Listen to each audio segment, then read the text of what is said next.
হজ শেষ করার পর দেশে কিভাবে হজের শিক্ষা নিজের জীবনে বাস্তবায়ন করা যেতে পারে। হজের মাধ্যমে যেহেতু আল্লাহ তাআলা হজ যাত্রীকে হাজিকে নিষ্পাপত্ব দান করেন, সেজন্য তিনি দেশে আসার পর নিষ্পাপত্ব ধরে রাখার চেষ্টা করবেন, গুনাহমুক্ত জীবন যাপন করার চেষ্টা করবেন।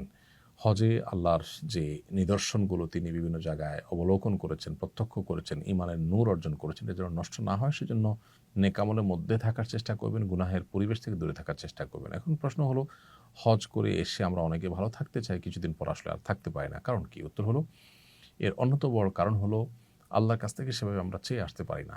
চেয়ে যদি আসি যে আল্লাহ আমাকে তওবায়ে নাসুহা করার তৌফিক দেন, মৃত্যু পর্যন্ত এই মানসিকতা রেখে ধরে রাখার তৌফিক দান করেন, সেভাবে দোয়া করে আসলে আল্লাহ তাআলা আশা করা যায় আমাদেরকে তৌফিক দিবেন। তাছাড়া দেশে আসার পর আমরা গুনাহের পরিবেশে, খারাপ পরিবেশের দ্বারা আবার আমরা প্রভাবিত হয়ে যাই। এজন্য পরিবেশটাকে নিজের ঈমান এবং আমলের জন্য অনুকূল হয় এরকম পরিবেশ নির্বাচন করা এবং সেই পরিবেশের মধ্যে থাকার চেষ্টা করা। এরকম বহুমুখী প্রচেষ্টা করা হলে আল্লাহ হয়তো তৌফিক দিবেন। তাছাড়া আমাদের ঈমান দুর্বল হয়, এজন্য থেকে থেমে ঈমানকে নবায়ন করা, ঈমানকে জাগ্রত করার জন্য আবার ঈমানের পরিবেশে যাওয়ার চেষ্টা করা। আল্লাহ আমাদেরকে সেই তৌফিক দান করুন। অনেক আত্মীয়স্বজন হজের কথা শুনলে বলেন, আমার নাম নিয়ে কাবা শরীফে একটু দোয়া করবে অথবা মদিনায় আমার সালাম পৌঁছে দিবে। এটা কতটুকু সঠিক? যদি তার নাম ভুলে যাই বা স্মরণ না থাকে তাহলে কি গুনাহ হবে? কেউ যদি আপনার কাছে মক্কায় গিয়ে, কাবা শরীফ গিয়ে তার জন্য দোয়ার আর্গুমেন্ট করে, তাহলে সেটা রক্ষা করা উচিত। তার জন্য আল্লাহর কাছে দোয়া করা উচিত, তিনি যদি কোনো দোয়া চেয়ে থাকেন। আর কেউ যদি বলেন যে আমার সালাম নবী সাল্লাল্লাহু আলাইহি ওয়াসাল্লামের রওজায় পৌঁছে দিও, তো সেক্ষেত্রে ওলামা ইকরামের মধ্যে দুটি মত আছে। অনেক ওলামা ইকরাম বলেন যে এটির কোনো প্রয়োজন নেই, কারণ প্রত্যেক ব্যক্তির দুরূদ পৌঁছানোর জন্য আল্লাহর পক্ষ থেকে ফেরেশতা নিযুক্ত আছে, যেমনটি বিশুদ্ধ হাদিসে বর্ণিত হয়েছে।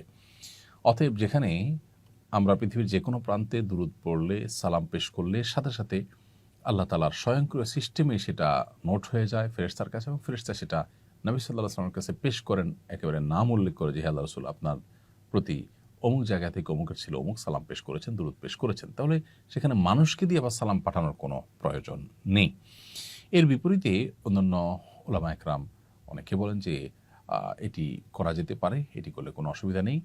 এবং তাবেঈদের কথা, যে কোনো তাবেঈদের মধ্যে এটা পাওয়া যায় যে তারা যেমন খলিফা ওমর ইবনে আব্দুল আজিজ, তাবেঈদের মধ্যেও কেউ পাওয়া যায় যে তারা এভাবে সালাম পাঠিয়েছেন অন্য কারোর মাধ্যমে। ওমর ইবনে আব্দুল আজিজ রাহিমাহুল্লাহ, তিনি সালাম পাঠানোর কথা বর্ণিত হয়েছে এক বর্ণনায়। তো এগুলোর উপর ভিত্তি করে অনেক উলামা কেরাম এটাকে জায়েজ বলেন। কিন্তু সাহাবায়ে কেরাম বা হাদিসে মূলত একজন আরেকজনের জন্য দোয়া করা, দোয়া চাওয়া, এগুলো বর্ণিত হলেও সালাম পেশ করা নবী সাল্লাল্লাহু আলাইহি ওয়াসাল্লামের কাছে কারোর মাধ্যমে, এটি কোনো হাদিস দ্বারা ওইভাবে আসলে সাব্যস্ত হয় না। খোলাসা কথা হলো যে কেউ যদি আমাদের জন্য দোয়া করে তাহলে তাদের জন্য দোয়া করা উচিত। যদি অনেক মানুষ দোয়া চায়, তাদের সবার নাম মনে না থাকে, তাহলে আমি কমন দোয়া করতে পারি, আল্লাহ যতজন দোয়া চেয়েছেন আপনি জানেন, আপনি তাদের সবার নেক উদ্দেশ্য পূরণ করুন, বা যারা দোয়া চেয়েছেন, যারা যেটা চেয়েছেন তাদের সে বোধ চাওয়াগুলো পূরণ করুন। এভাবে আপনি কমন দোয়া করে দায়মুক্ত হতে পারেন। আর নবী সাল্লাল্লাহু আলাইহি সাল্লামের কবরের সামনে সালাম পেশ যখন আমরা করি, তখন আজকাল বিশেষ করে এত ভিড় হয়, নিজের সালামটা পেশ করাটাই দায় হয়ে যায়। এত অল্প সময় সেখানে রানিং অবস্থায় সালাম দিতে হয়। সেখানে আসলে অনেক লোক বললে তাদের নাম নিয়ে হে আল্লাহর রাসূল অমুক আপনার প্রতি সালাম পেশ করেছেন, বা অমুকের তরফ থেকে আসসালাতু ওয়াসসালামু আলাইকা রাসূলুল্লাহ, এরকম বলা আসলে সেই সুযোগ স্কোপ আজকাল থাকেও না। এটা হলো বাস্তবতা।